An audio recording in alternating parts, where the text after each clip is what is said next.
Welcome back to another technical deep dive here in the debug zone. Today we're tackling a big question and breaking it down with insights from other users. Hopefully this clears up some misconceptions and helps you get the answer you need. So buckle up, stay a little curious, and let's jump right in.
And that's a wrap.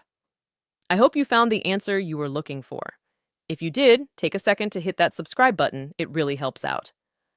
And let me know in the comments which solution worked best for you. See you next time in the debug zone.